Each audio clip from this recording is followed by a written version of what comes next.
Hey, what's going on, guys? Welcome to the Game Precast episode 2. I'm Frank, this is Mike, and let's get into it. So, Mike, what have you been playing? This week it has been, well, a little bit of Amnesia Rebirth, and that game is something else, I'm telling you. I've never played the other two prior to this, but I definitely want to go back and play it now. I actually wrote an impressions article for it for the site. Check it out, gamepreview.com, little plug there. But no, it truly is something special. A lot of horror games just go for the jump scares and they go for, what works for casual horror fans. I'm not trying to gatekeep or anything, but a lot of modern horror media, not just in games, it's been lacking recently. It doesn't really have the fear factor, the suspense building. Amnesia Rebirth's quality. I like it a lot. There's a lot of just unique concepts that game has. It's a very suspenseful and thrilling story, and I do want to get back and playing it. And for $30, even though it's short, it's quality. So Yeah. I would think it's worth people's time. And then what's not so quality, the other thing that I've been playing this week is Watch Dogs Legion. But we'll talk about Yeah, that we'll wait soon for enough, that. I imagine. But Yeah. how about yourself? What have you been I playing? have played Watch Dogs Legion, and that is it. So, Well, there you on go. that note, let's move into the Watch Dogs Legion category. You want So, to would you start? like to start it off, Mike? You can start. Well, I have my review notes on my phone. I'll pull them up and just start going off. So, Yeah, well, it's not a good game. It's also not a bad game. It's it's something else. I mean, it's the concepts are there. There's yes. good ideas. They just didn't execute them the right way. I mean, the first like 15 minutes of the game, I really liked Dalton. Yeah, I thought Dalton was I cool. he could have been a good protagonist. And then Yeah, stuff happens, and you move on stuff into the open happens. world, and the game goes downhill. I mean, I'll pull up my review notes and just start reading off them, but the Yeah, world doesn't feel open. Like no. everyone has lives, right? But you can't enter any of the buildings. You can enter buildings for missions where enemies are at, and you can enter bars, and that is it. You can't go into clothing stores anymore. So even though all these characters in the world have like a job, a set path that they walk, they're not going anywhere. They're going into a building with a black little door, and you see them enter, and you can't enter the building with them. You can't explore interiors really. They just stop existing for that little second and totally kills the immersion. Yeah, It's just, I don't know. I personally have beaten the game. I beat it. I stayed up till 2 a.m. Well, I guess Sunday morning, you could say. Saturday night, whatever. Just because I just wanted to finish it. And we've had conversations about this. I just wanted to get it out of the way because I truly believe this to be the worst Ubisoft game I've ever played. all I right. do Well, think it's a bad game. Because, look, here's my thing. I can't think of a Ubi title I've played that I've disliked more than Watch Dogs Legion. My main gripe with it before you get into your review notes is that, again, conceptually it's a great idea, the ability to play as anyone. I saw ACG said it was kind of like the nemesis system inside of a video game, and while I totally don't agree with that point, I definitely see where he's coming from. Regardless, I just think it is abysmally executed. I don't know why in the heck they would try this with Watch Dogs of all IPs. It was its own thing, and now they kind of brought this new mechanic into it for seemingly no reason. I think it should have been its own game because the well, story just completely was lackluster compared to 1 and 2, and the lack of a main protagonist really just made me not care at all. The story was pretty cliche and resistance type stories. The plot was very predictable, and by the end of it, I was enjoying it slightly more than I did in the beginning, but overall, I just really think it was a terribly executed idea, and I just found it to be boring and uninspired above all else. yeah. I mean, and the voices in the game are just horrendous. I mean, like some of these voices sound like it's a computer because it is a computer. They have real people record dialogue, and then they use an AI to change it. And some of the voices sound good, and other of the voices just are terrible. I mean, I think they should have voiced more of these characters and maybe had less people be recruitable. But I mean, if they just got dialogue, and I know it's hard because it's essentially having like 50 protagonists, 100 protagonists, but I don't know, the voices just it breaks all immersion. Yeah, I actually, for my spy character that I recruited, I had to stop playing as her because in Watch Dogs 1, I always ran around with the Silence 1911. I played very stealthily. I played as the soldier character. You got the Ultimate Edition Jory most of the time because this spy lady, her voice was just the most annoying thing on the I played planet. as the It was same so character as you, the terrible. Jory guy. That It, was my main guy. it was so broken and terrible. And later I got an older woman who was my hitman, I did and too. she had a pretty decent voice. So I by the end of the game I was like half her and half Jory. But my spy character just sounded like a broken robot or a human that just never learned how to talk up until yesterday. Yeah, I mean, my main character for the last like 4 hours or so has been this Albion guy I recruited because he looks like Hitman. I mean, he's bald. He has a Agent suit. 47. Yes, he's bald. He has a suit, and I mean, he's just a badass. I mean, he's a cool character, and then he has the Albion suit, so it makes it easier for because I mean, majority of the time the enemies you're fighting are Albion. There's the Clan Yeah. Cali, but majority of the time it is Albion, Yeah, so it Clan makes it Kelly easier really in that isn't around that aspect. much. Yeah. And that, What else did I have? There were a lot of voice memos in this game, so it's not like yes. they didn't have people recording dialogue. Like they definitely hired a ton of people because all the voice memos were real voices. They weren't AI voices, and they actually sounded good. Um, what else do I have? I didn't Let's really see. listen to any of the Oh, voice I didn't memos either. though, because There was too I many. found the story to be completely uninteresting. There were a few cool concepts. Have you done the Sky Larson storyline yet? Yeah, with the dog and all that. And the AI like Yeah, transferring consciousness after death. That's interesting as hell. And I would have that was the loved coolest part of the game so far for me. if the entire game's plot was about that. That would have actually been really compelling. Like going But through her house and just like exploring it and listening to the little things. I thought that was really well done. I thought it was good. That was probably my favorite and only like likable part of the game besides the ending. The ending was okay. I didn't get there yet, so. Um, then I feel like the cost, like when you'd put like a disguise on, and you'd Yeah, walk inside. Do you hear my dog barking? I did. It's okay though. Um, Everybody loves dogs. Everybody understands. so like when you put the disguise on, you'd go inside a. You just. So you put the disguise on, you go inside a building, right? I Yeah. felt it was so easy to get detected in this game. Like how Hitman does it, they do it Oh, so well. unbelievable. Like there's a few people who can discover you, not everyone. In this game, everyone, every drone, everything can just detect you. It's kind of So it's ridiculous. like there's no point even putting on. It makes it a little bit harder for them to detect you if you have like the Albion suit on, but it's Yeah. not an instant. Hello, Well, what are you doing? there's a mechanic that mechanic is just it's not executed properly at all. I don't really understand as to why they made it so easy to get detected because you're right, there is a part in the game where you have to play as your Albion recruit when you're inside their headquarters, the White Tower, I believe it's called, and it's just it's I got through it on my first try, but there were a lot of close calls because you just walk past anyone. In Hitman, it's only certain high-ranking And that's people how in it should the have been in this game. level can It should have been detect you, like but enforcers, and then yeah, but now it's like everybody can tell who you are and see through your disguise much faster than Hitman, by the way. It really takes yeah, only 3 seconds, and they're like, boom, who are you? It's especially when it forces you to do that for a mission.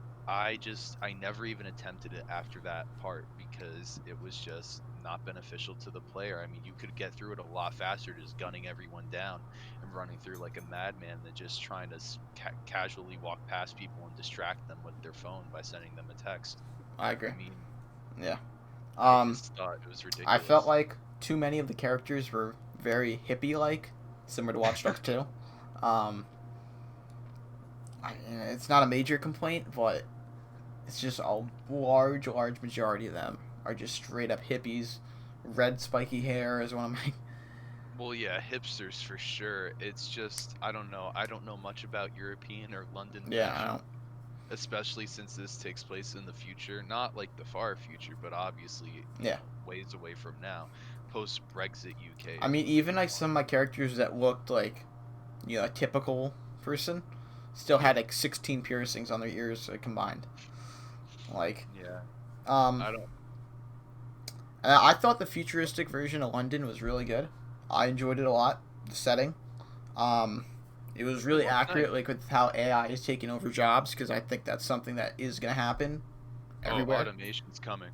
it Yeah. definitely is coming. AI is going to take jobs, and I thought how they were showing that in the open world was very it was cool. I mean, no I game mean, that I've seen has actually talked about that. well, I mean, Deus Ex. I will I haven't say played this Deus Ex. Ex. Yeah, those games, Human Revolution and Mankind Divided. While it's not all about AI, not definitely not near the extent that this game is, it definitely has some commentary on it. So it's not the only piece of media out there that does it, but Legion is definitely probably the biggest piece of media to tackle, AI and our infrastructure and how it's going to affect us in the future. Yeah, Because it probably will take over the world one day. Let's be real. yeah, and Detroit Become Human, I guess too. Yeah, that Yeah. game. Yeah, for sure. I never beat it, but absolutely. That was a lot of fun. I liked it. But All I right. Well, mean, that's the end of my review notes so far. So, do you have anything else you would like to yeah, add? yeah, I do. We don't talk politics on this channel, and I'm still not going to talk politics, Yes. but I will acknowledge that there are a lot of political themes in Legion. And Yes. what I will say is that it is nothing substantial. It is just baseless rhetoric and buzzwords without any real commentary on any real issues, and it adds nothing to the conversation. And I found that to be very cowardly on the part of the developers. That's all I'm going to say when it comes to that sort of thing. So I thought that was a pretty terrible aspect. I also thought the gunplay, I did not like it. I Oh, I thought thought the it gunplay was good. I thought it was a step up from Watch Dogs 2. in the beginning I liked it, but just over time I thought there was so much added recoil for not much reason, and enemies were just bullet spongy like they are Yeah, in all right. Assassin's Creed now. I agree with that. The second half of the game so far, there's been a lot more of these like tankier guys, and like the taser gun just does nothing to them. Yeah, I shoot someone in the head with a 45 and they're still fine. They have half a health bar. That's not how bullets work. I'm Yeah, sorry. If you get popped in the head with a 45, you're not getting up from it. I yeah, just and I don't like how it's just I don't know. If to me it feels dumbed down, especially with the hacking. The hacking is yeah, miles easier than Watch Dogs 1 or 2 was. yeah, And I really liked Watch Dogs 2's hacking a lot more than 1 cuz I thought it was a step up. And now I feel like they're just digressing, devolving backwards. Before Watch Dogs 1 even, I thought the hacking was really subpar. And especially all the forced drone sequences, whether it be the spider drone or a flying yeah. drone, it was Uh, annoying. I also feel like the variety with the characters was cool, but like there's like a one lady who can like turn into a statue. Like, did you ever use her? I mean, No, I did not. like there was a lot of different characters who could do different things, but for the most part, it didn't change my opinion to want to go switch them. I stuck with the main like 3 or 4 people that I used. Yeah, no, Like, I only use like 3 people. yeah, And I the mean, game doesn't do a good job of encouraging you to switch characters unless you pick permadeath. And permadeath is not, a good thing to turn on because I experienced a lot of BS deaths. I did. there, There was come. 2 instances where I walked into a what do you like a moving elevator type thing. I am completely drawing a blank on what it's Window called. washer thing. It wasn't a window washer No, thing. It was more like one of those lifts on the ground that has wheels and you I know what turn you're it. talking about. Yeah. Yeah, but I was raising it down so I could get on to get on top of a rooftop somewhere. And it was all the way down, and I kid you not, my guy walks into it, literally just taps it with his forehead, kills him. It just kills him out of nowhere. I was so mad. I was genuinely angry because I did nothing. He literally touched this one just platform, and if I had permadeath on, that would have been it for him. That he just would have been gone because he dared touched like an elevator. That's insane. And then it happened again, a second time when I reloaded the save, and only on the third time did it actually choose to spare me from this evil, evil elevator platform. And I don't understand how you can expect people to put permadeath on to add stakes to the AI component of having a main protagonist and a bunch of different main protagonists. They encourage you to turn that on to make the game feel more real. But if people die in the most unrealistic and BS of ways, how are you going to expect anyone to do that? How are you going to expect anyone to turn that option on? There are so many bugs in this game. I feel like there's barely any QA time. Yeah. Yeah. I mean, I agree. There were a lot of. Not. I didn't have like a ton of bugs, but I had a decent amount of crashes. The PC version had a lot of optimization issues.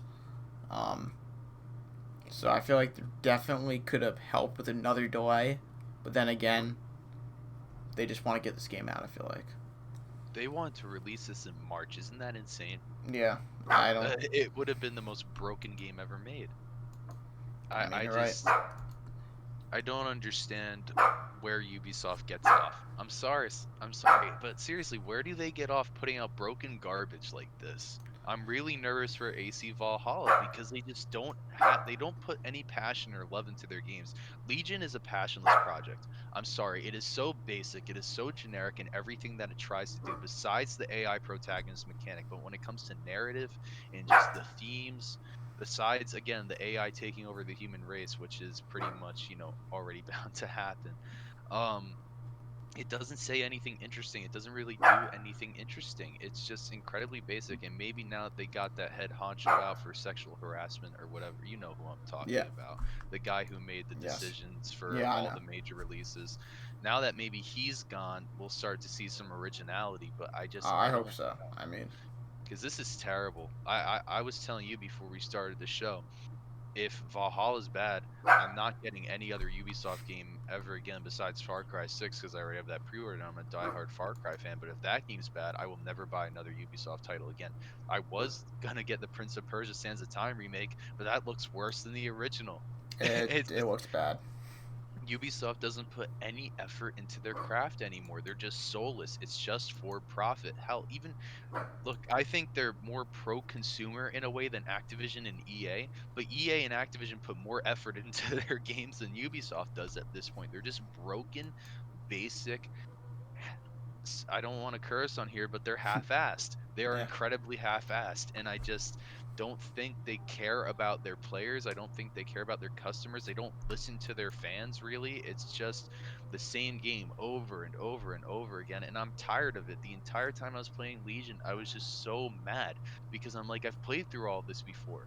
This is just Ubisoft go X, Y, just do X, Y, and Z. Clear this part of the map out. It's liberated. Clear the whole map out. You get to know where all the collectibles are. It's the same damn formula since Far Cry 3, and they just don't innovate at all. And I'm really Well, I hoping mean, Valhalla's Assassin's good. Creed.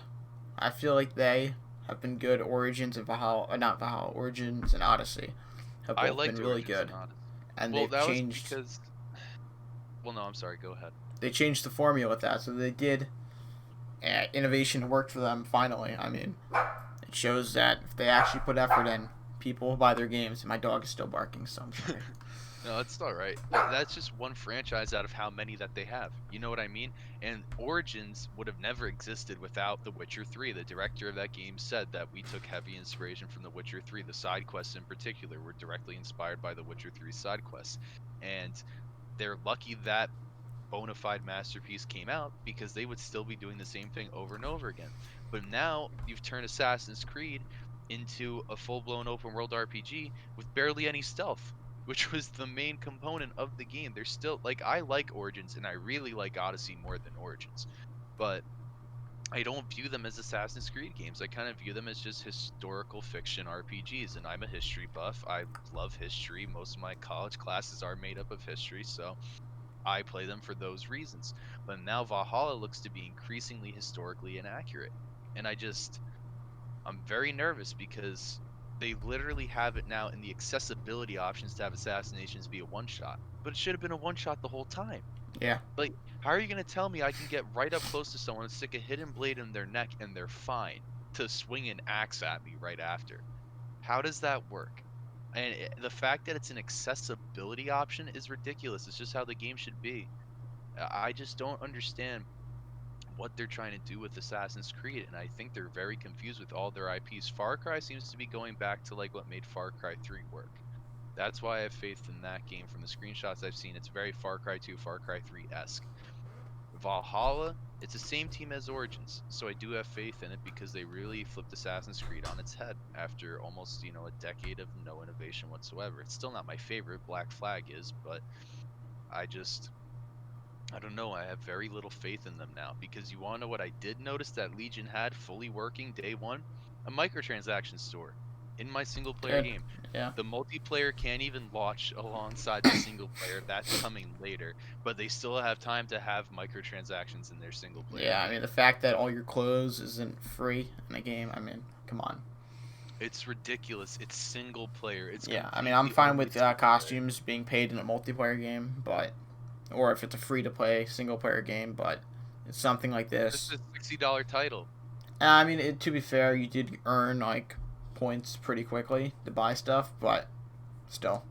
I mean, yeah, but the only thing you can earn really in game is masks. All the cool outfits are Yeah, you locked have to behind buy a them. paywall.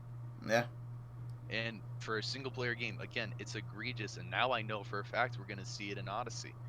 I mean, not Odyssey, Yeah. Valhalla. Because in Odyssey, I'll fully admit it. I caved for the XP and Drachma boost. You know You see, why? I Because didn't I because I was playing all the side quests and stuff, so I was leveling up. But if you're someone who just wants to play the main story, you weren't going to be oh, able to do that. You had to play the side quests in that game to level up. for me, I played all the side quests too. But the thing is that I was only still like maybe one level or at most two levels above where I needed to be for the main story. With the XP boost, it's just, and I know a lot of people were turned off from Odyssey because they're like, it's such a grind. And a lot of people don't want to do the side quests in Odyssey because, in terms of quality from Origins to Odyssey, the side quests are definitely not as good as they were back in 2016. Yeah, I agree. So I just, I'm very nervous. I saw one video, I forget which YouTuber put it out, but it was of a side quest in Valhalla where this little girl was waiting for the last leaf to fall on a tree, or rather waiting for it not to fall because their father left for combat and said that when the last leaf falls, I'll be back. So in that side quest, you can like, there's multiple dialogue options. You can tell him he's not coming back. You can tell him to keep waiting, or a hidden option that doesn't even, the game doesn't even tell you. You can shoot the leaf out of the tree with a bow and arrow, and then the child goes off on you, gets all mad. But it's like a really unique way to You see, finish a that's quest. what I like in side quests. I like stuff like Exactly. that. And if Valhalla can be consistent with that type of creativity and problem solving in their side quests, then I think that we might actually have a really good game on their hands. But the main narrative looks so uninspired to me. And I thought that before I played Legion, and now that I did play Legion, it's just, I have such little faith in Ubisoft as a company. I really like, I've been begging for a Splinter Cell for years, but now after playing Legion, I've said to my friends, I don't want another Splinter Cell. I don't, because they will mess it up beyond repair. Yeah. I mean, dude, Valhalla, one of the reasons I'm excited for it a lot is it looks a lot like The Witcher 3. I feel like Yes. graphically, like in that one trailer that they gave out a while ago, when they're just showing you ride on the horse, like graphically, the settings, all that, it looks a lot like The Witcher 3. They obviously took inspiration from The Witcher 3 for their last three games, being Origins, Odyssey, and Valhalla. Um, I'm more excited for Valhalla than what I was for Legion. I think Valhalla will be a better game. I think it's going to run a lot better performance wise. I think the team working on it is more talented than the team working on Legion. That's a burn, but it's a true. It's a It is trooper. a I true mean, burn. the team working on it, I think this is the team that did Origins. They did Black Flag. I Oh mean, yeah, this is a group of people who've made two of the best Assassin's Creed games that there are. for I sure. mean, so I mean, I have high hopes for it. It's I only a few just, days away, so there's a few things though that just bother me, and I'm not going to get into specifics, but I will say, just to be vague, Valhalla does not look to be the most historically accurate of games. In fact, I feel like it's purposefully historically inaccurate to serve modern political beliefs, and but I I don't mean, like that. I feel like even like some of the earlier games weren't the most historically accurate as well. I mean, Well, no, of course not, but when you deliberately change certain things that we know to be absolute fact to fit modern beliefs, yeah, I see what you're saying. I know what you're that's where I talking draw about. the line in the sand, because that's revisionist history, and that's not cool, because that's a serious problem in society today. But I digress. It probably will be a good game gameplay wise. I just don't have faith in the narrative. I don't. That's what matters most to me, and that's the thing that it will never come close to Witcher 3, because, spoiler alert, Witcher 3 is my favorite game of all time, Same. tied with Bloodborne. Um, but I've never seen an open world RPG do it better. especially with the narrative, there are what 36 different endings, 3 main endings with 12 different sub endings or something crazy like that in There's The a Witcher lot. 3. I mean, they put a lot of It's time in it. I've beaten that game 3 times over. I'm on my fourth playthrough on Switch at the moment. I'm gonna be starting my fifth when the next gen consoles come out and the enhanced edition is released. It is, unmatched and unequivocally the best game of the generation. And I would, I'd be hard pressed to find another game that comes close to it in all the facets that makes it fantastic. Because there are games that comes close to it, in terms of gameplay or of narrative, but to have it all together, there's no game like Witcher 3. And that's why there are so many games inspired by it, but you will never be able to match it unless you're CD Projekt Red, to be honest. And they can keep trying with Valhalla, and I do think Valhalla has more promise than Legion, like you said. I don't think it's Assassin's Creed anymore. And I am nervous for the future of Ubisoft as a whole because Legion really turned me off. Really Yeah. did. Well, since we're talking about Assassin's Creed, why don't we move into the fact that they're making a TV show? Yes, What are your that is thoughts on that? interesting. Because I feel like I didn't watch the movie, but I know it bombed review Bombed. wise. I know the And TV show was in talks when that movie came out. It bombed and then the talk stopped. But obviously, they saw the Witcher TV show do really good and they want to try it with Assassin's Creed. I don't think it's going to work out well. I think the TV show is going to flop, to be completely honest with you. yeah, I don't think so either, especially since, The Witcher show is based more off of the books than Yeah. the games. And heck, even the first season of Witcher is actually based not even off of the first Witcher book, Blood of Elves, which I've read and is very good, and I recommend to everyone watching this. You should read the Witcher books if you play the games; they're phenomenal. I've read one of the books. I was doing it back in English senior year because we were had to read like a book and then do like right before class she would give us like 15 minutes of reading time each day and we'd have to read a book. So I read the entire first book really fast and I was like, oh, I'm gonna read the whole series. And then school obviously went bye and we moved everything online and then she stopped requiring us to do the reading, so I never read the rest of the books. Well, Blood of Elves is fantastic, but the first season of the show actually is based off of a prequel book that was written after the first trilogy of books for Witcher, and it's just a collection of short stories of not even just Yeah, Geralt, but that's the other book I characters read, in the the universe. one of the Yeah, short stories. it's just a collection. So, like, you'll see, where Dooney and Pavetta get married, Ciri's parents. You'll see that, and just a bunch of other, Geralt claiming the lost surprise, stuff like that. That's what the first season's based off of, and it's really good. So the second season's actually going to be about the first main book, Blood of Elves, and a lot of people are interested in that because you don't see that in the games.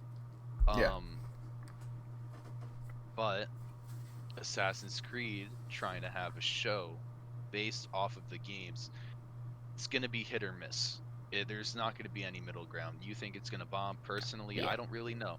The movie did bomb. That's not debatable. Even though I've never seen it personally, I had faith in it before it came out, mainly because of Michael Fassbender.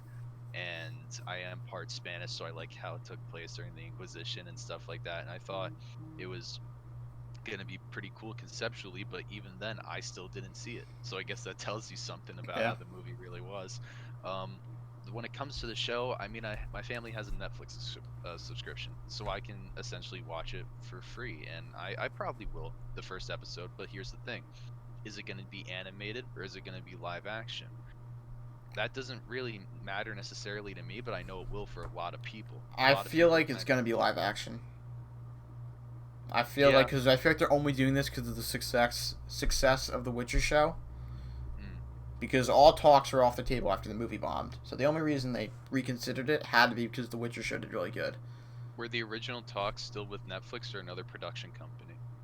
I think the original talks were all with Netflix, Okay, so yeah, and they're that just was like what revitalizing 3 years it. ago when that movie came out, and then everything fell off the table, and they only brought it back on recently. So Yeah, I really don't know how this is gonna go. I would like to see a trailer. I don't understand why they announce these things with no trailers, because it's like, I okay, agree. Assassin's Creed has divided its fan base over the last 3 years, 4 years. You have half a camp wanting old school, you want half a camp wanting this new school stuff. And depending on how the show is also going to depend on which which camp is it going to attract. Is it going to be heavily action based with a lot of fighting and combat and just open fields of battle, like the new Assassin's Creed? Or is it going to be more about sneaking around, more of a noir story, more espionage focused, like, the old Assassin's Creed, which personally is what I prefer. Yeah. So depending on the style of the show is going to depend who watches it. Because if it's going to be like open battles and just lots of violence and stuff, I can watch Vikings for that, or I can just watch the second season of Witcher, which is coming out soon. But Witcher's actually much more than that, and it Yeah. has a lot of substance and geopolitical intrigue to it. So it has things going for it. But Assassin's Creed as a show, I don't really see how it can work because there's just so many things like it in the movie and TV space. And if Yeah. they can't even decide on what they want to be, like they are currently with the games right now, I don't know, man. I don't have a lot of faith in it, but we just got done saying how I don't have a lot of faith in Ubisoft in general, so Yeah. maybe it's derivative of that. I don't know. Now I'm since excited. Do they si- have a release date? uh no, there's legit No. no info on it. I think they just started like development. Like, let me actually check. I don't even know if they have like a director for it yet. Oh, well, the director's definitely gonna be a huge factor, obviously, in any cinematic work like this. Yeah, they So don't have a showrunner yet. So they'll probably have multiple directors for the episodes, and then just one main showrunner, kind of like how Jon Favreau runs The Mandalorian, and then has like Dave Filoni and Deborah Chow, and they have other directors interval or for episodes. But I don't even know who a good who a good director for that would be. Um, I just I really don't know. It would definitely have to be someone who specializes in historical cinema, but not some. did you know that there's a Beyond Good and Evil movie and a Division movie being planned as well? I knew about the Division movie, not the Beyond Good and Evil one. I'm excited for that Beyond Good and Evil one now because I feel like that could really work as Yeah, a it's movie. Detective Pikachu's director. I never saw that movie, but I heard it was Me very either, but I good. know a lot of people liked it. Yeah, I would like to see it. I just haven't had the time. Yeah. But I just when it comes to the Assassin's Creed Netflix thing, I mean Netflix is developing multiple video game IP shows now, and I just don't see Assassin's Creed being one of the ones that's successful because I just it's the games are in a rough spot right now. They're not even in a rough spot. They're more of like a pivotal spot. They're at a crossroads as because they really can't decide as to what they want to be. They're including all these accessibility options in Valhalla because they know people want to go back to the old ways where you can just sneak around and assassinate everyone one by one, and they just need to have a clear vision for their future. And if they can't have that with their games, I don't see how they're going to have that with a show. Now, what do you think about the Resident Evil shows? Because there are two in development right now from Netflix. There is one that's Uh-huh. going to be animated, and then there's one that's going to be a live action. I'll say this, and for everyone watching, listen to me very carefully. I'm a Resident Evil diehard, okay? I love it all. 7's my favorite. I love the originals, even back on the PS1, and I even like 5 and 6. So sue me, but don't actually though. but Yeah, we but cannot afford a lawsuit. no, we cannot. But I love it all. No matter really what they put out, do have my criticisms of 5 and 6. But when 4 came out, that was obviously what was going to come after. Anyone who thinks that expected anything different should probably re-examine their knowledge of the industry. But I still. I love these games. I've beaten them all multiple times on the highest difficulties available. They are right up there with me for Witcher and Soulsborne. Like those three franchises are my absolute favorite in gaming. So when I see the Leon and Claire, what is it, a movie or a show? They're The both animated shows, one. I Well, the think. animated one looks great from Yeah. what I've seen. It looks a lot like the Resident Evil CG movies, but again, more in terms of the vein of the games, not necessarily the action-packed movies. This looks to be a bit more low-key, like the RE2 remake, and I'm very excited for that. I read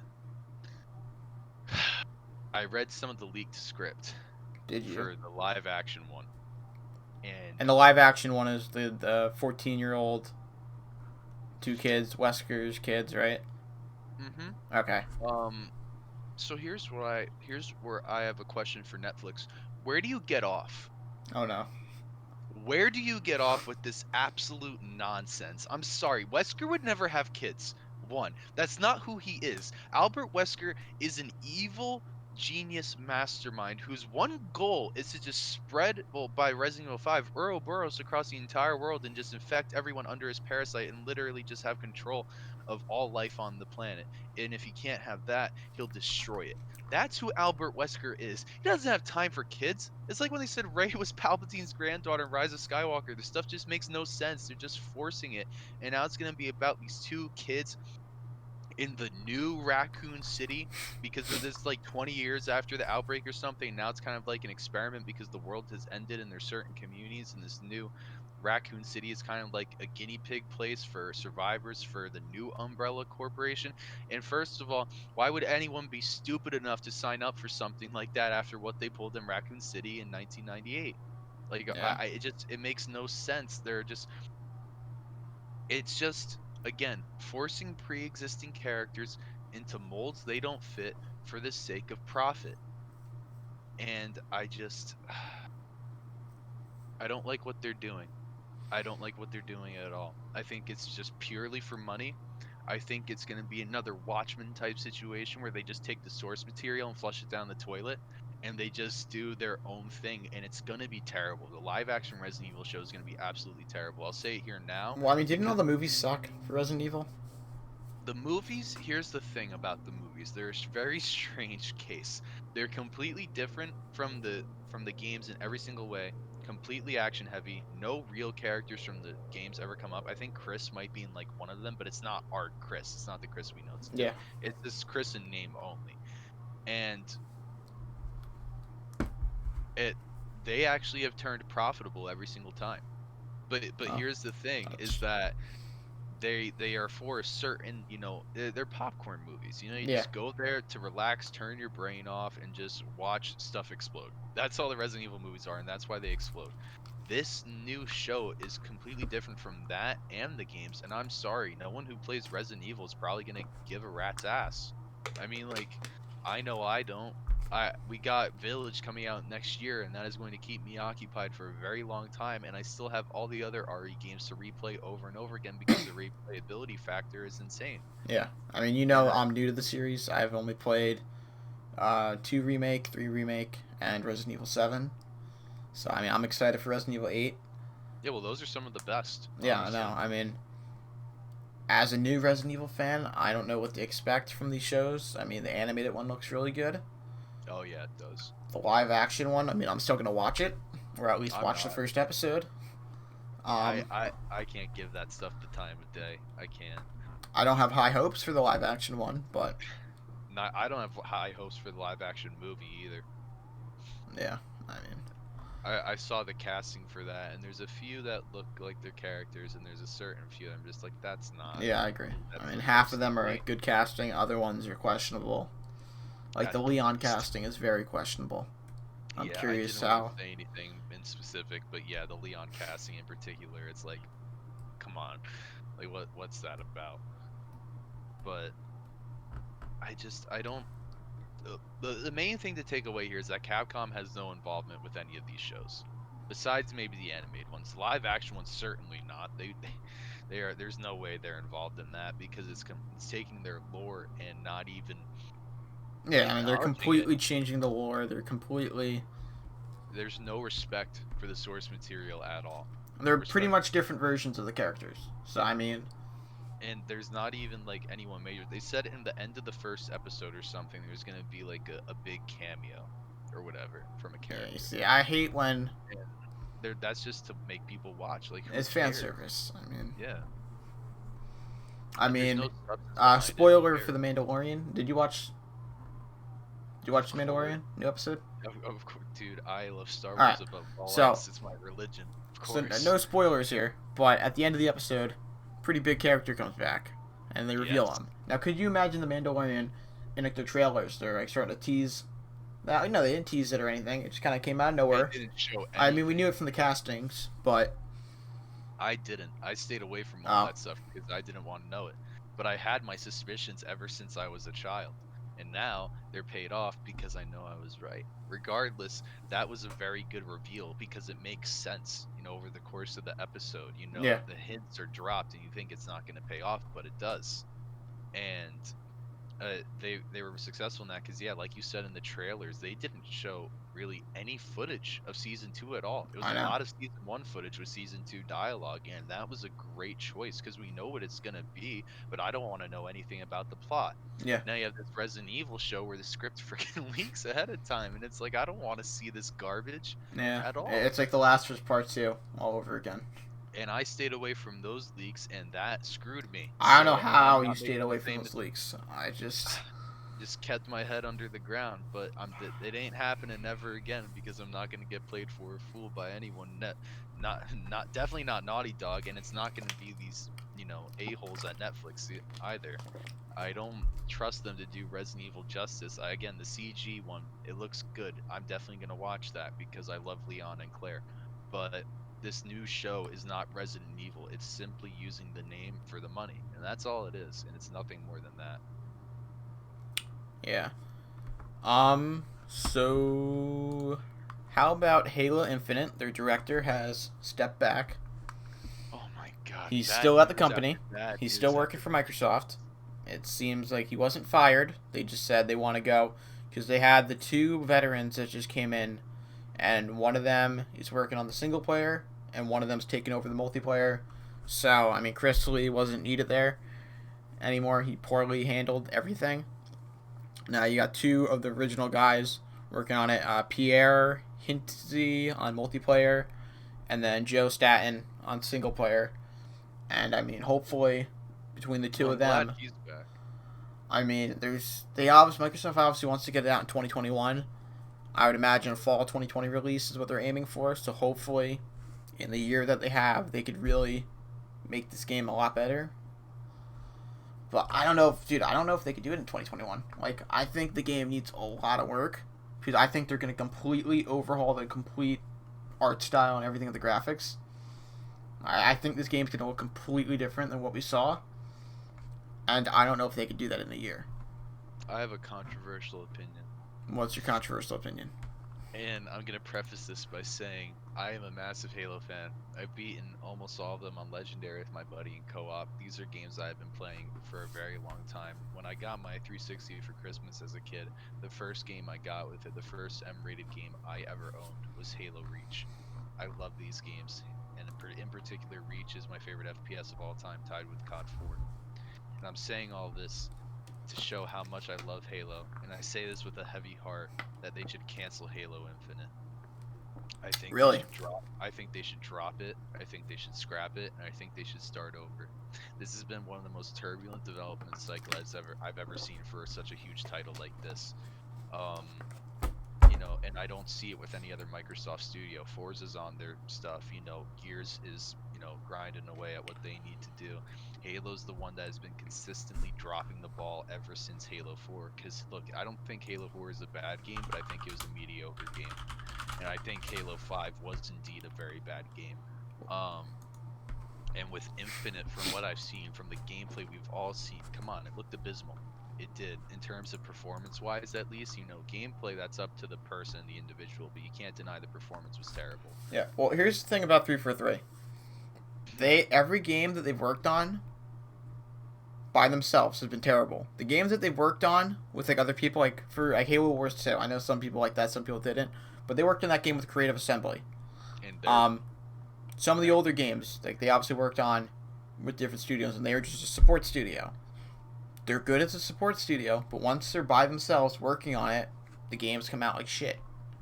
As you can see from all the other games, like the MCC, that had a lot of issues.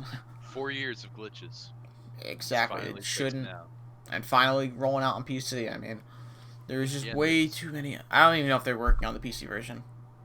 Barely. No, I mean, I think some other Halo. Well, they have a lot of issues that they refuse MCC, to patch because they're PC. like, oh, we would have to go into the legacy code and fix everything in there, and we don't really. Their answer was really, we don't really want to do that.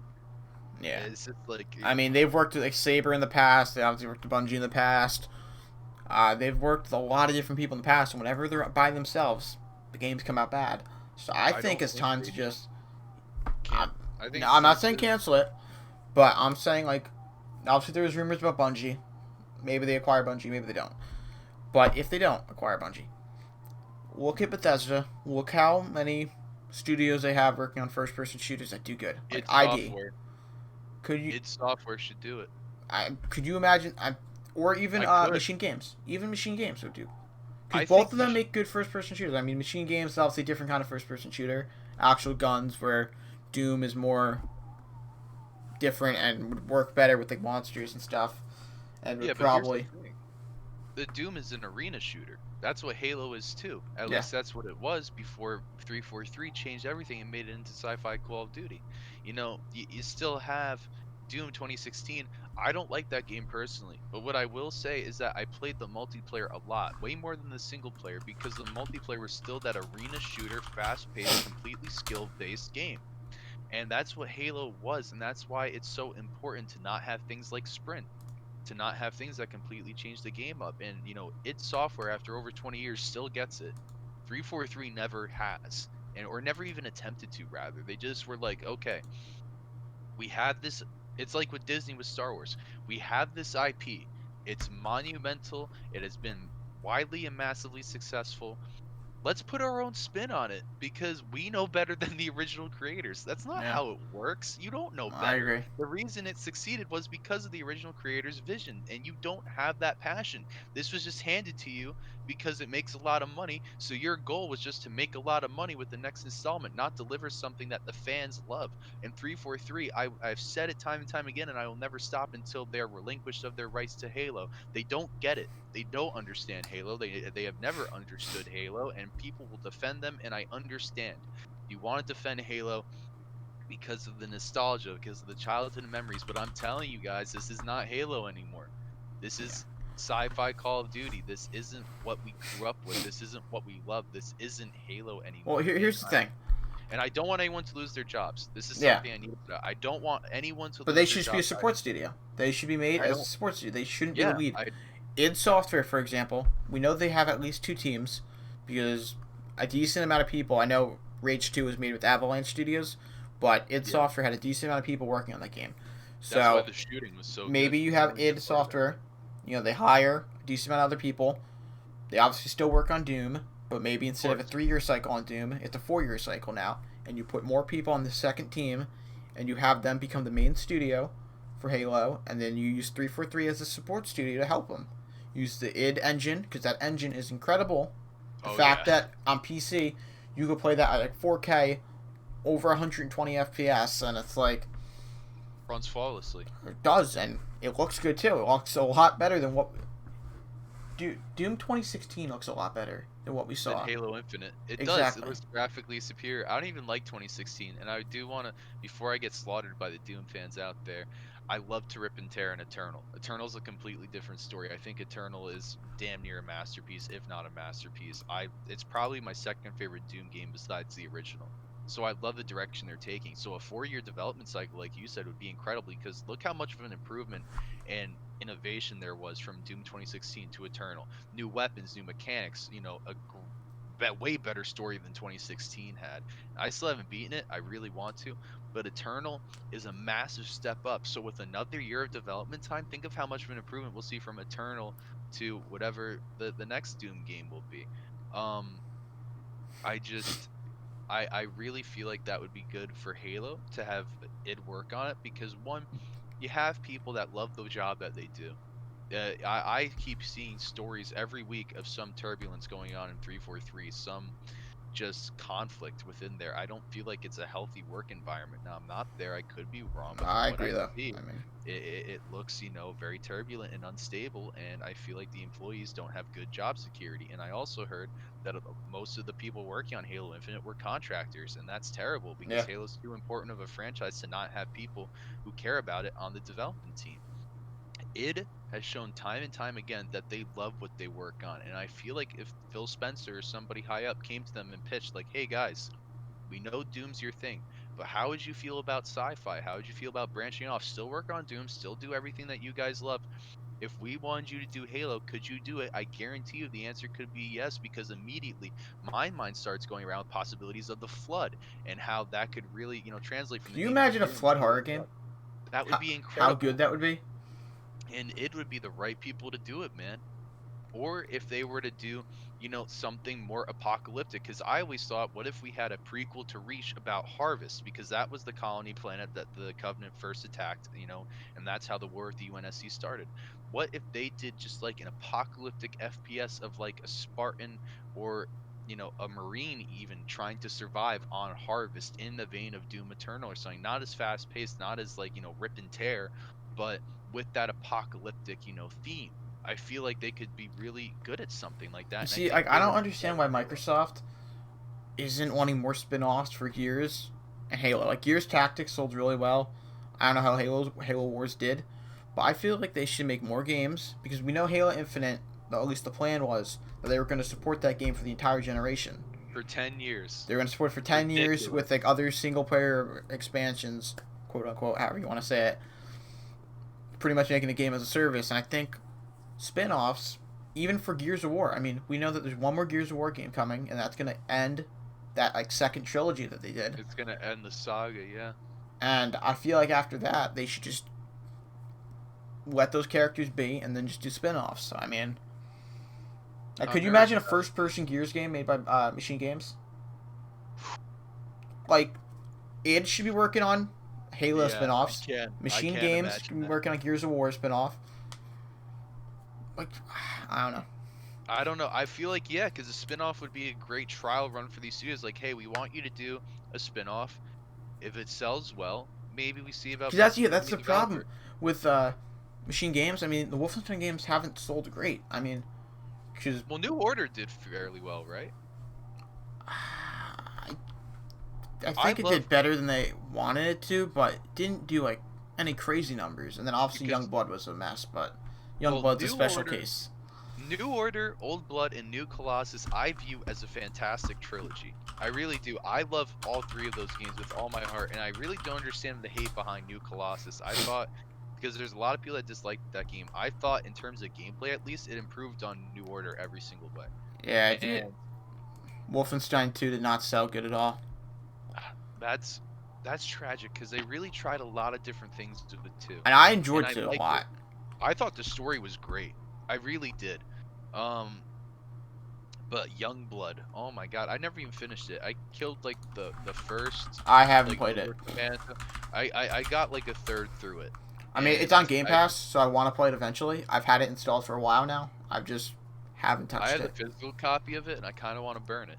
I'm not I gonna feel lie like to that you. game would be better as a playing it co-op rather than I attempting did it. play You co-op. see, when I play it, I'll probably end up playing a single player than co-op, and I'll probably enjoy it a lot less than if I did it co-op. But I don't know. We're not going to go into Youngblood, but it was Abysmal, yes, terrible it shouldn't have in happened. every way. The gameplay was super arcadey, and the narrative was bottom feeding garbage.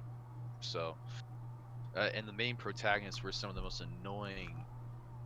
Yeah, Yes, I'm gonna leave it at that. they I'm just didn't gonna leave it at that. even act like they were sisters. Like It's just they have to be that obnoxious? Did they? no, they didn't, but they were.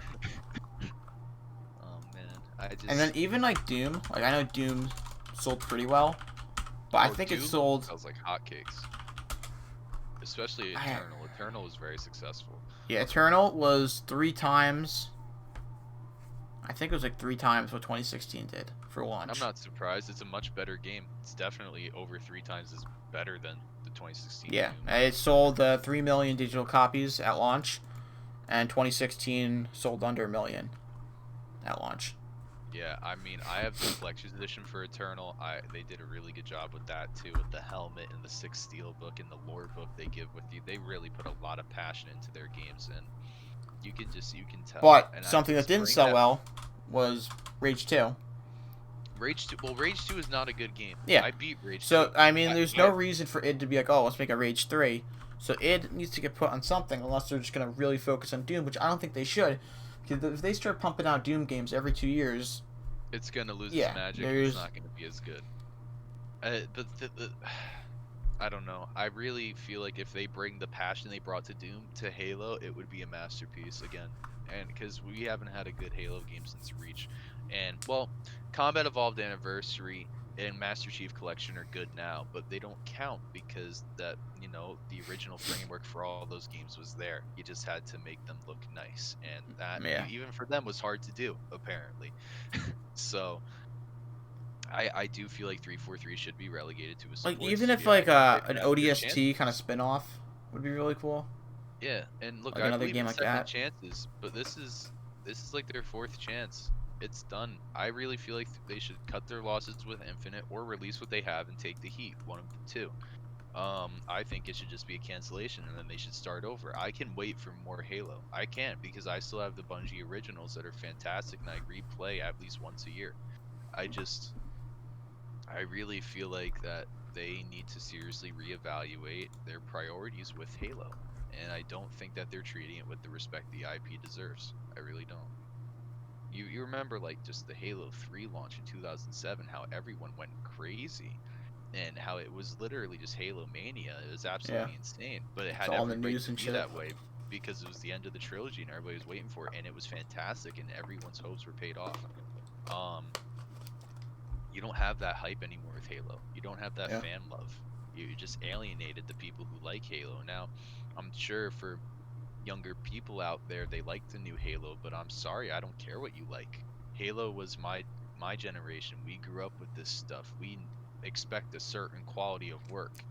And just because Well, you feel like you can pawn this off on the newer generation because they expect a more casual type game, it's not going to happen for you the see, well, people I who feel show it's up the and wait same for it. way. I feel like it's the same way with like even Call of Duty. Like Yeah. the newer generation came in and like, oh, these games are really good. Like, from Ghost to like from Ghost, and like I the like three other Ghost. games, like Black Ops 3, Black Ops 4. All those games were steps down to what like Black Ops 2 and Modern Warfare 2 were.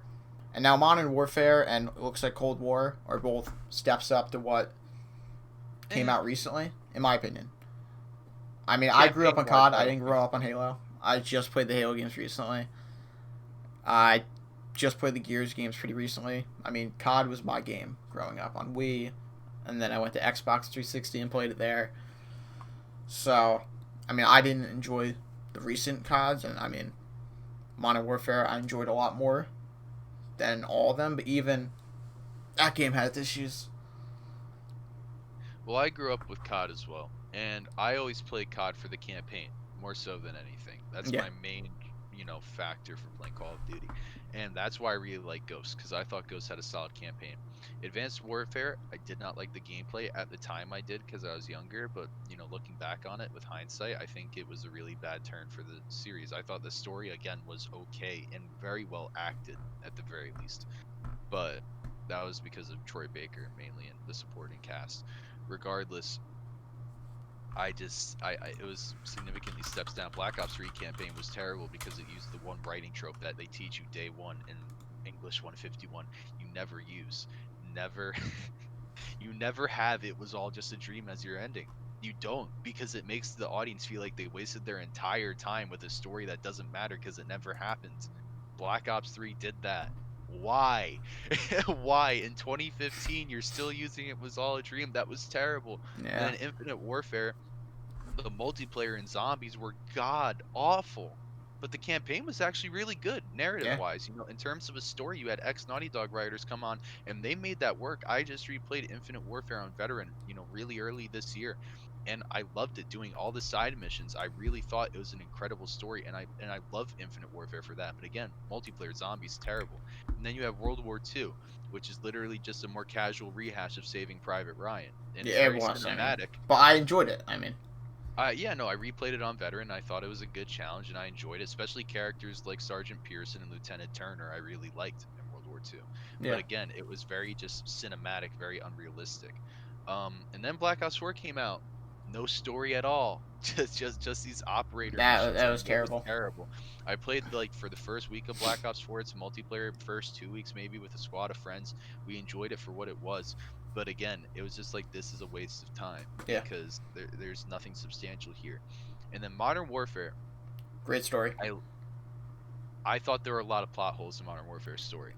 There are a I few agree. things that do not make sense, and there are Yeah, a few things that are completely forced.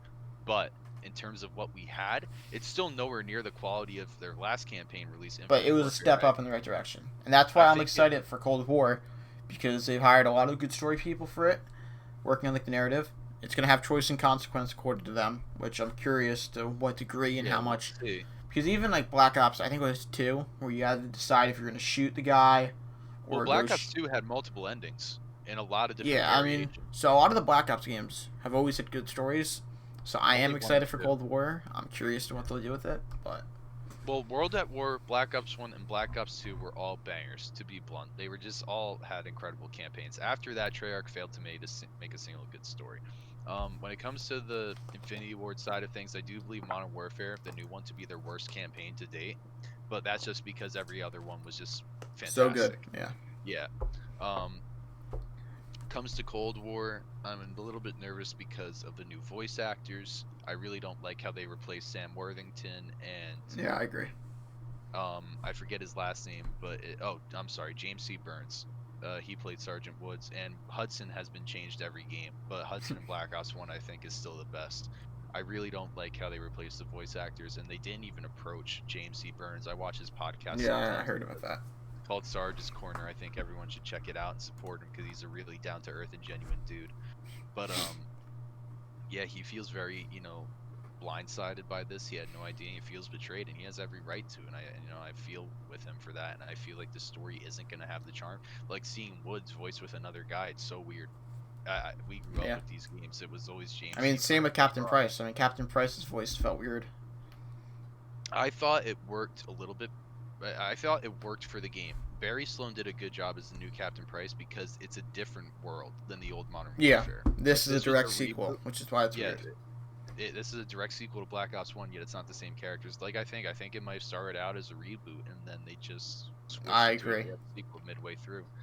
Um, and I'm just sorry. I'm sorry. How can this be a direct sequel with a completely different cast? Voice actors are treated like garbage in America. Like they're treated like royalty in Japan with other actors, but here we just cast them aside, and I don't understand why. Because James C. Burns' performance as Woods was electric. That whole "you can't kill me" scene Yeah. in the Russian roulette game, we will not get moments like that anymore. Because he stayed with this character for over, almost a decade, and now they're treating him like garbage, and I don't like that. So for those reasons, I'm nervous about Cold War story, but I still think it'll be good. I do think it'll be good, I agree. regardless. And what we were originally talking about was Halo. Oh yeah. Halo. At least COD is making somewhat of a comeback. Yeah. Halo is faltering, and it's faltering badly, very badly. I just, like I said, I don't want anyone to lose your jobs, but like you said, make them a support studio. Give Halo to someone like id. Maybe start off with a spin-off to test their ability, and if they do well, give them the green light for the whole series. That's my take. Yeah. I mean, Unfortunately, Microsoft. If Halo fails here, then we know Gears is towards the end, and they're probably just going to spin offs after this. Then I can see them really making Elder Scrolls like their main studio, like their main game, the face of the brand, and being like, that oh, will Elder be. Scrolls, the face of Microsoft. I mean, I don't know. And Fallout and Evil Within, they could prop up too, make that a really good horror They could exclusive. make that a really good horror game, Because I loved Evil but those Within 2 games a sold lot. terrible. At least the second one did. I don't know about the first one, but the Well, second one the I know first sold the terrible. first one sold all right, but it was very difficult and it alienated a lot of people. The second one I thought was better in every single way, but because of that stigma the first one had, it didn't sell as well. Yeah, I haven't played Um, either of the games. I recommend you do at least the second one. You don't need to play the first one to understand the second one. It's a completely different plot. I mean, Okay. there's obviously references of the first one in there for original players, but you don't need to know it all. I played the second one before I played the first one. Regardless, I do think, I'll predict here and now, Elder Scrolls 6 will be a console exclusive for Xbox. That game will not come to PS5. They can afford that, and I think they'll make that move. Maybe it'll come years down the line, but I'll tell you this: at launch, it'll be on PC for sure. Yes, Microsoft isn't stupid; it will be on PC. and I I think guarantee they're it'll still be going on to support the Steam. modding community. Like, they're not going to abandon the They modding. will. Oh no, they won't. I mean, Microsoft's Bethesda's, because that's the only reason. Not the only reason, but Skyrim is still played because of how good the modding is. And I mean, mods came to Xbox; they weren't as good on Xbox as PC. Obviously, it's harder to do that. I mean, yeah. but I would imagine that they're still gonna try to get mod. I mean, maybe they do something like mods are exclusive on Xbox, and they give it like a timed exclusive for 1 year that game, and then after the 1 year it comes to PlayStation, but they don't get access to mods or something like that. They could do whatever they want. Yeah, You know, I mean, Microsoft's not stupid. They aren't going to alienate the modding community because they know that's a huge part of the player base, and they want to probably support that, and they'll probably give them a bigger platform, if anything. They'll probably try to normalize modding on consoles with this new generation, and I hope that that would be a they smart thing do. to do. I mean, It would be. mods are one of the reasons I went to PC. And That's I my main guarantee you they're platform. gonna, I guarantee you they're gonna ditch the Creation Club too, because they They just don't absolutely will. they don't need that money anymore. It's scummy. I'm sorry. Like, it's Yes. great for creators who want to get paid for their work, but the fact that Bethesda takes a cut of it shows you where the true intentions of that service lie. And I just they'll get rid of that. But yeah, no, Elder Scrolls 6 will not be coming to PS5. I'm sorry, PlayStation gamers. I apologize. Look, I feel for you. But it's probably not gonna happen. They spent $7.5 billion. What do you expect? You know? Yeah. All right. Well, that is it. Any other thoughts For Halo? for the whole podcast? Oh, That we're is the done? last topic. Oh, wow. Well, I guess honestly we can.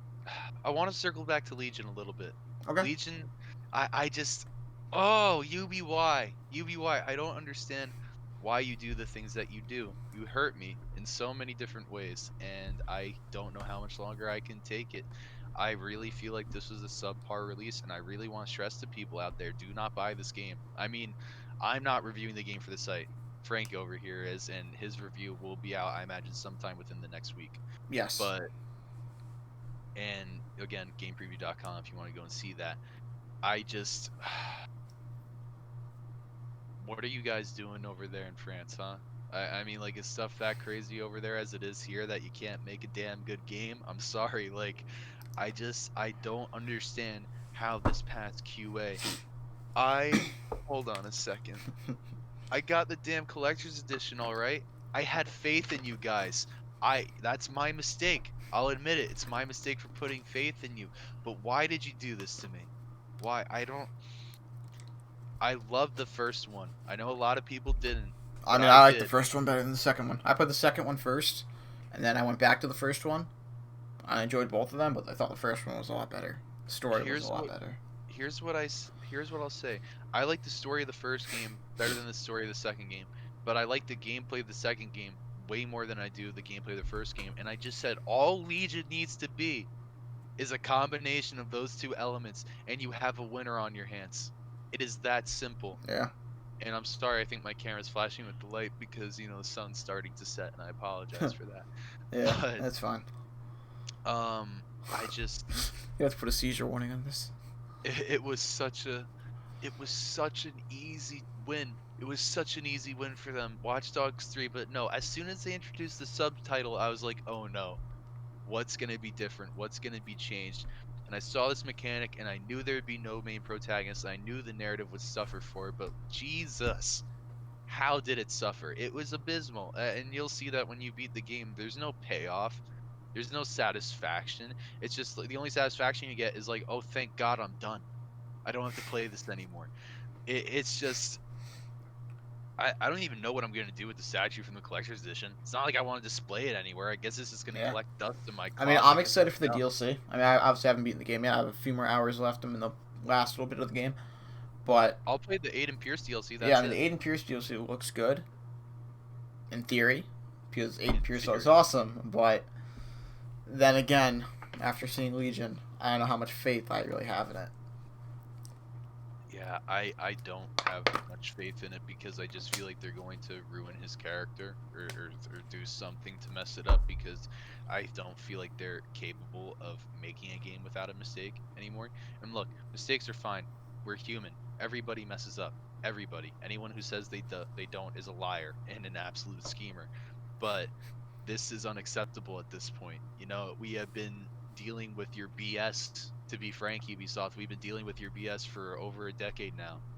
Um, Honestly, ever since Assassin's Creed 2, things have started kind of to go downhill.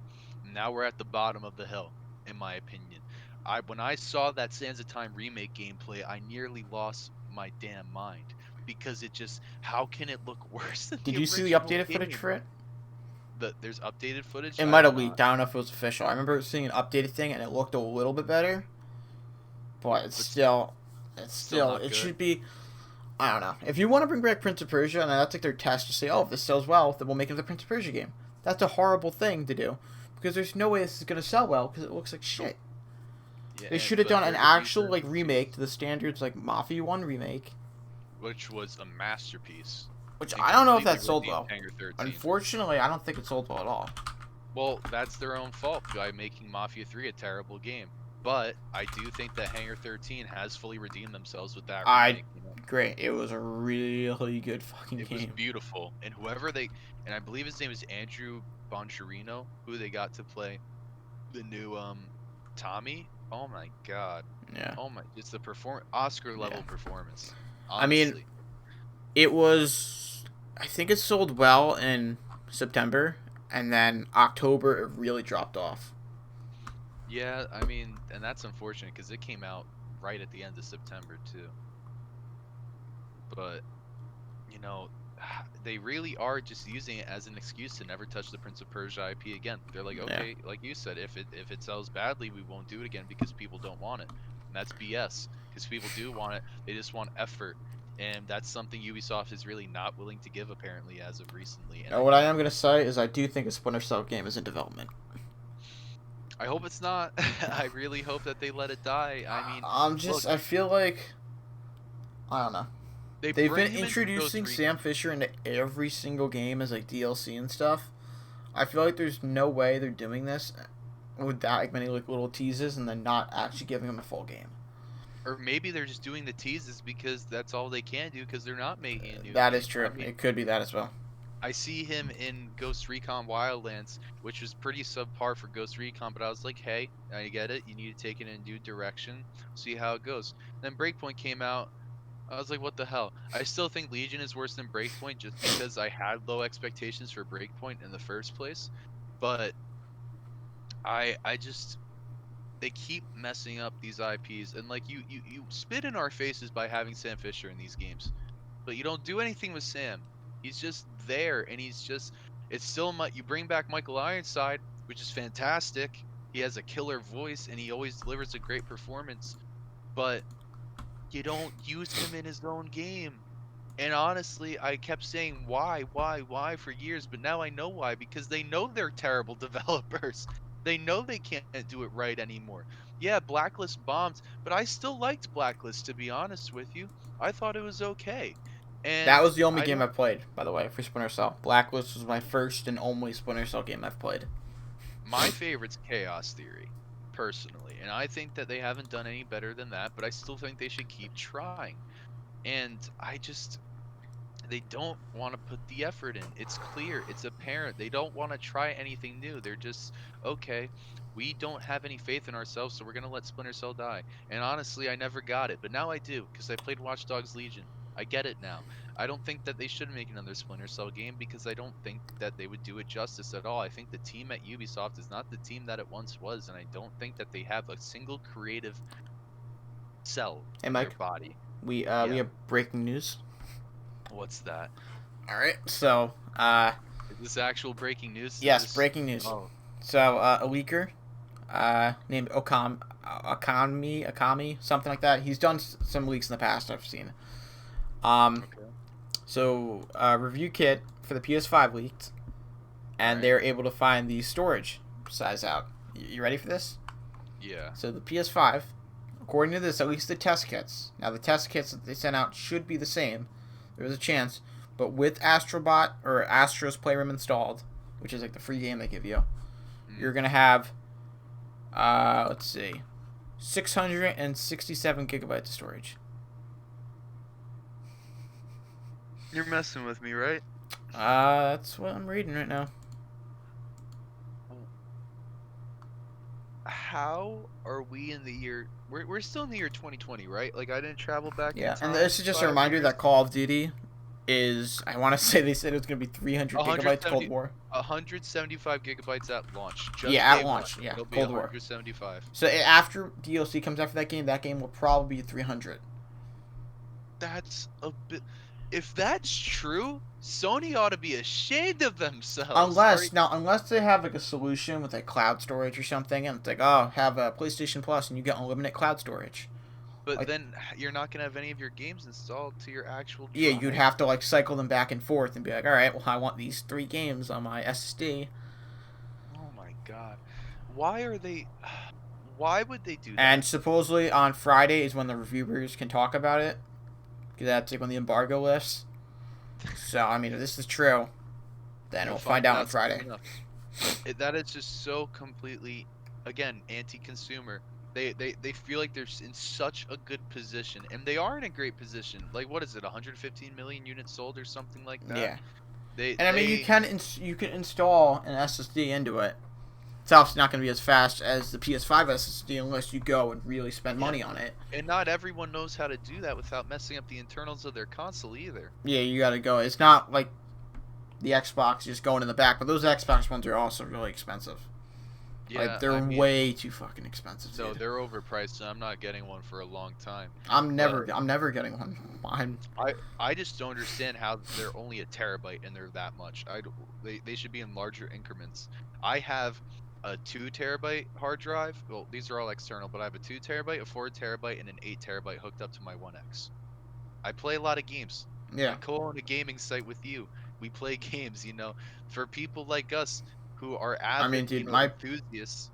my PC, I have an 8 terabyte, a 2 terabyte, Yeah, a 500 gigabyte SSD, and I'll usually just put my games on the SSD when I'm playing them, because I mean I don't have that many games, so like that I'm playing at one time. For me, yeah. I'll beat a game and then I'll move it to another drive. Well, So personally, I like keeping my stuff constantly installed because, if the servers ever go down and you own a digital product, you're not going to be able to install it after the shop. Like when the Wii shop just closed down. yeah, People who didn't have their games we see. installed I don't lost the uninstall them. I server. just move them to another drive. Well, no, I mean, but, for a console, sometimes, like, people uninstall the old Call of Duty whenever the new one comes out, right? PT actually, that's a great example. Yeah, they're Yeah. not going to even allow transfers unless you have it like on an external hard drive. Yeah. You're not going to be able to get it on your PS5. PT What? is stuck on the PS4. Yeah, but what if, 10 years from now, say, or maybe 15, 20, you're older. You want to replay the campaign of the new Modern Warfare. By then it'd be the old Modern Yeah, Warfare, but you know what I mean. You yeah, I want to know. replay that campaign, but you uninstalled it this year to play to have room for Cold War because it has so much space, and you never forgot to reinstall it because I don't know, whatever, you had stuff going on in your life, you just forgot to do it. You don't get to play that game ever again, or at least in the way that's meant to, because you're not going to be able to reinstall the patch. You're not going to be able to install any of the add-on content. You only get what's on the disc, and that'll probably be a buggy experience because a lot of developers just have day one patches now. Not all of the game is on the disc even. So if you don't have that installed, you might never be able to play that game ever again. And that's just one example of really any game. Um, so to screw people like this with storage, especially when the Series X is going to have a terabyte default flat, just a flat terabyte, and and it outperforms the PS5 in every way, technically. When you have what'd you say, 625? 675. 675, After that's, Astrobot, I don't know how big Astrobot is, and if you can uninstall it. I'm assuming they gotta let you uninstall it. they have to. And again, I doubt it's a big game. Maybe 25 gigs at the most. Yeah, So figure, your 300 gigs minimum, less than the Series X, and you're the same price. I'm sorry, your name recognition isn't going to carry you that far, Sony. When people say, oh, for the same exact price, I get a more powerful console all around. I get, a really good service with Game Pass if I elect to get that, way better than PS Plus or PS Now, especially now that Game Pass is Game Pass Ultimate. And I get 300 gigabytes more storage, right right off the bat, and people hear, oh, Black Ops Cold War is going to be 175 gigs at day one, and that comes out the same day as the PS5. yeah. Maybe I should get an Xbox, because here's the thing.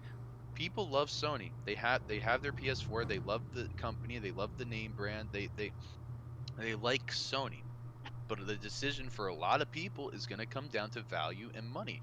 if they can get more for their buck with Microsoft, most people, because they're smart, they're gonna choose that.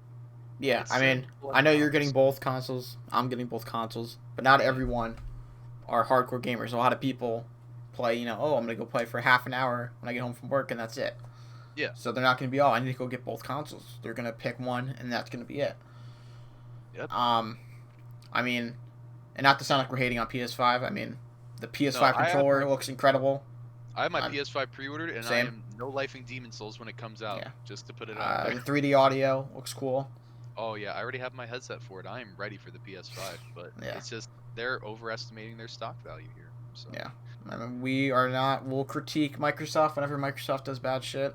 Recently, they've of been course. good, but as you can see, we talked shit about Halo and 343 for probably like 30 minutes today. So Well, they deserve a lot more than that. But yeah, we distribute it equally here. We're just honest in our takes. We don't play sides. We don't have a side in the console war console because wars are I don't stupidest. personally. Yeah, I was just about to say I don't know what you think, but I think they're absolutely stupid. When I was a kid, on the blacktop behind the school, when we were just out playing for recess, of course there were, we shit talked each other and there were console wars running rampant there. But now that I'm an adult, I don't care, man. Just play on whatever you want to play. Yeah. Wherever you want to go, Both just sides go. this generation are gonna have really good systems and a lot of good games. Yeah, for Xbox, it has the multiplats, it has the performance. Sony has the exclusives. Take your pick. And It's PC whatever is you want to getting. do.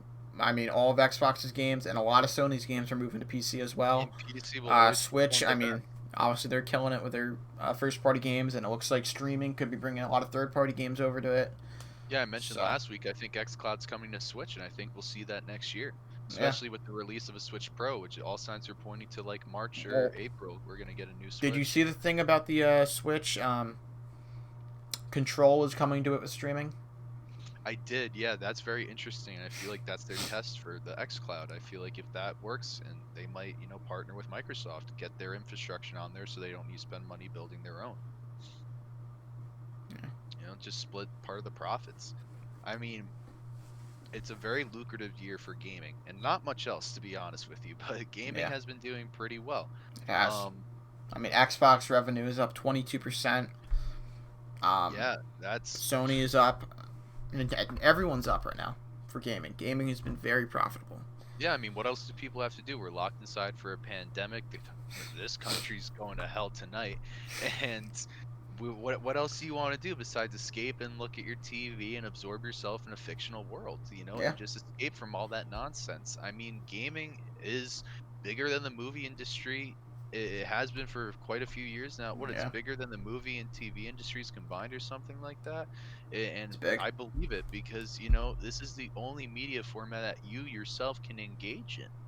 You can't engage. You can watch a movie, but that's a static action. You don't do anything. You don't interact with it at all.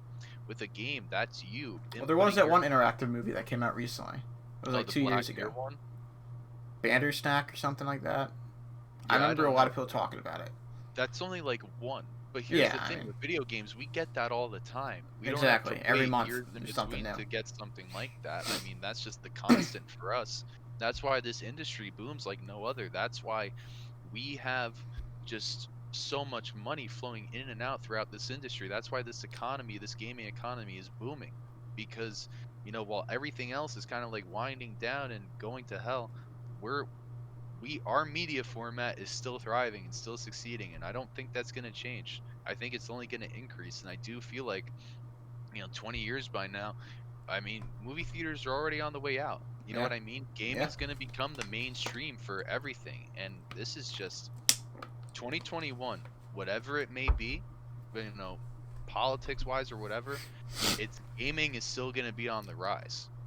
And for this industry, for people who just want to keep their heads down and focus on what makes them happy, that's good. Yeah. We're going to be seeing a lot of improvement from PlayStation, Xbox, and Nintendo, because it's becoming increasingly competitive. We're just going to see every company trying their best to appease their customers, and maybe we don't see that with Sony right now.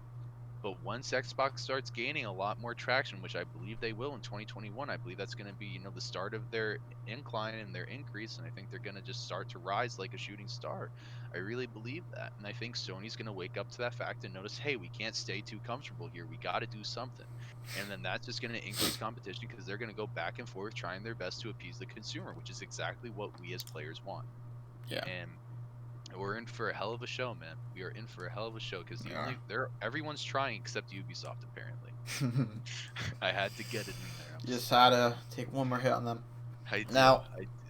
to close the show off, I would like to say next episode will be a good one. I mean, Oh yeah. it'll be right with the hype of the next gen launch. So, And we are going to be putting articles out like crazy when these new consoles come out, everyone. So be sure to keep it on the gamepreview.com because I personally plan on doing week one analysis of, yeah. the Xbox Series X launch and the PS5 launch and the games they have on offer. I imagine Frank is going to be covering all the games that he plays Yep. and just giving his general thoughts on all of it. It's going to be a very exciting time, and if you want to stay up to date with it, of course, check out your fellow content creators because they need all your support right now too.